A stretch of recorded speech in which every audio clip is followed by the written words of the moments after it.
Hello मेरे प्यारे बच्चों, स्वागत है आपका आपकी सबने प्यारे से यूट्यूब चैनल आरएस स्टडी 81 पे।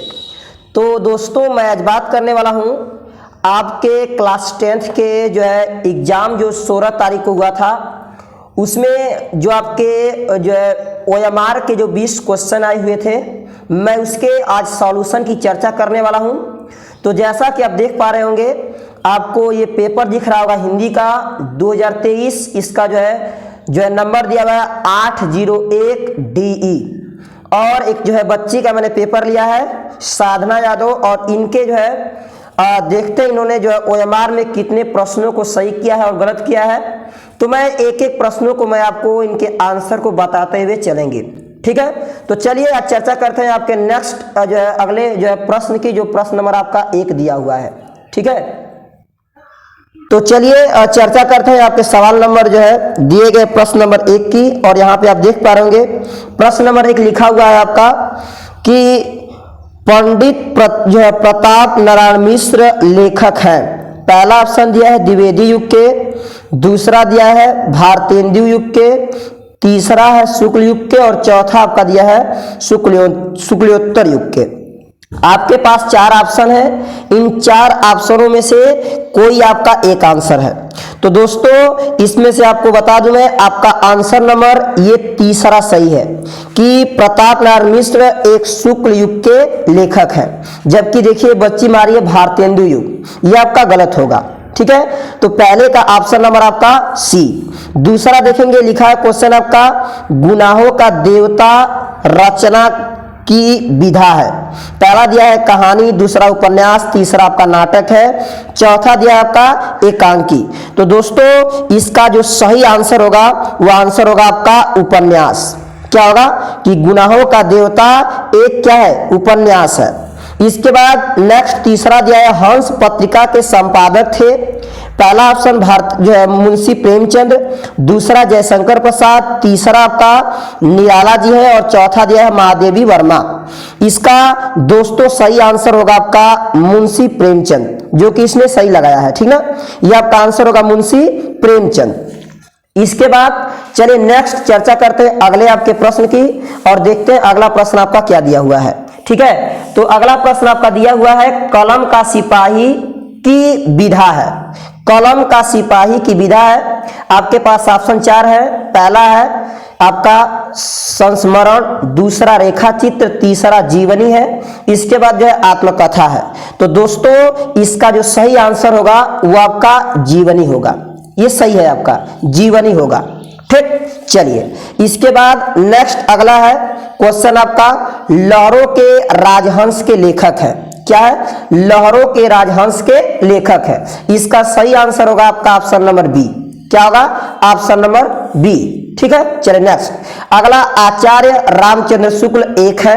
पहला ऑप्शन कवि, दूसरा उपन्यास, तीसरा आलोचक, और चौथा है आपका नाटककार। तो दोस्तों, इसका सही आंसर जो होगा वो आपका आलोचक होगा।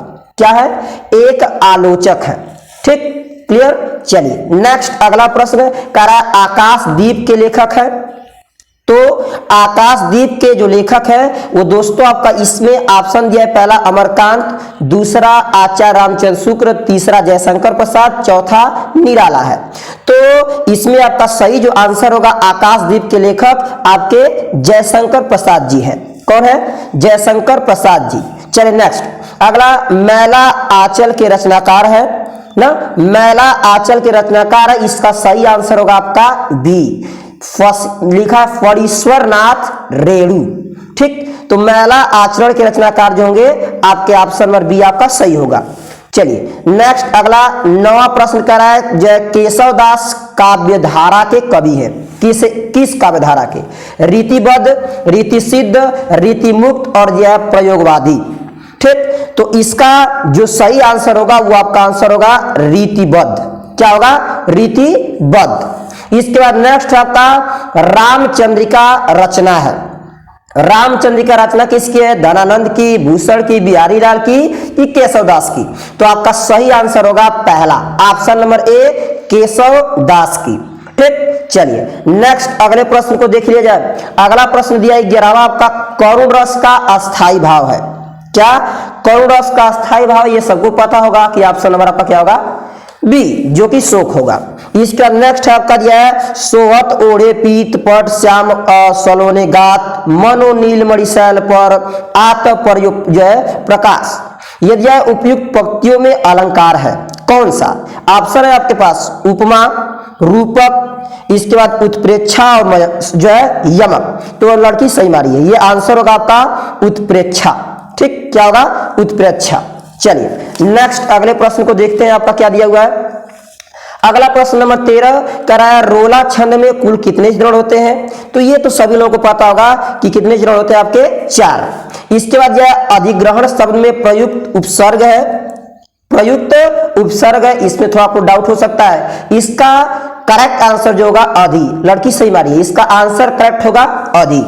इसके बाद अगला है प्रत्यय के कितने भेद हैं? तो ये तो सबको पता होना चाहिए कि प्रत्यय में कितने भेद होते हैं। तो आपका सही आंसर होगा कितना? 2। क्या होगा? 2। ऑप्शन नंबर सही है, 2, 3, 4 और 1 है, तो ऑप्शन आपका होगा 2। इसके बाद चर्चा करते हैं जो है 16वें की, करा तिरंगे में कौन सा समास है? ठीक, तो ये तो ना आपको 100% ज्ञान एकदम नॉलेज इतना होनी चाहिए कि जो है ये सब जो है पता हो, कम से कम इतनी अच्छी चीज जो है चीजों का। तो कह रहा है तरंग जो है तिरंगा में कौन सा समास है? कह रहा है तिरंगा में अगर बात करें दोस्तों, यहाँ लड़की ने 2 ऑप्शन मारी है, पहला लिखिए द्विगु और दूसरा आपका तत्पुरुष। तो अगर मैं सही आपको करेक्ट आंसर बताऊं तो इसका सही आंसर होगा द्विगु। क्या होगा?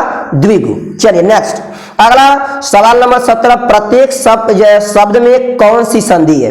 प्रत्येक शब्द में कौन सी संधि है? पहला दिया आपका दीर्घ, यण, वृद्धि, गुण।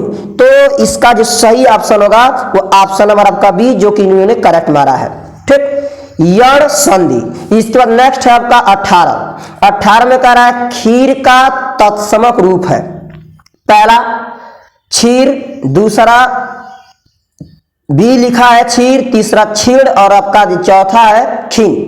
तो इसके अगर मैं बात करूं क्वेश्चन की, तो इसका सही आंसर जो होगा ऑप्शन नंबर बी, जो कि ये करेक्ट मारा है इन्होंने। ठीक है, चलिए अगला 19वां करा नदरिये शब्द का वचन और विभक्ति है। ये थोड़ा सा लग रहा है कि जो है लड़की ने गलती कर दिया है, ये चतुर्थी द्विवचन न होके आपका चतुर्थी एक वचन होगा। क्या होगा?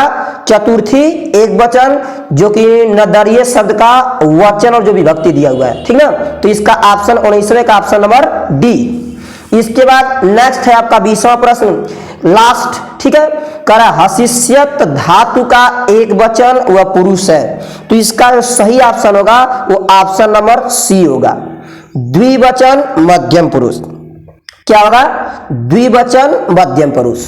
ठीक, तो यहाँ पे आपके जो आपका प्रश्न था मैंने इसको बेहतरीन तरीके से सॉल्व करा दिया। तो दोस्तों यदि मेरा प्रयास आपको अच्छा लगा होगा तो मेरे चैनल को लाइक और सब्सक्राइब करना ना भूलिएगा।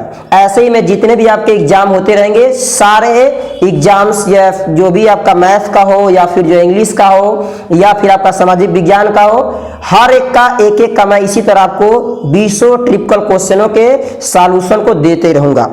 तो इसके लिए एक सॉल्यूशन को जो है प्राप्त करने के लिए अभी तक आपने यदि मेरे चैनल को लाइक और सब्सक्राइब नहीं किया है तो करना ना भूलिएगा।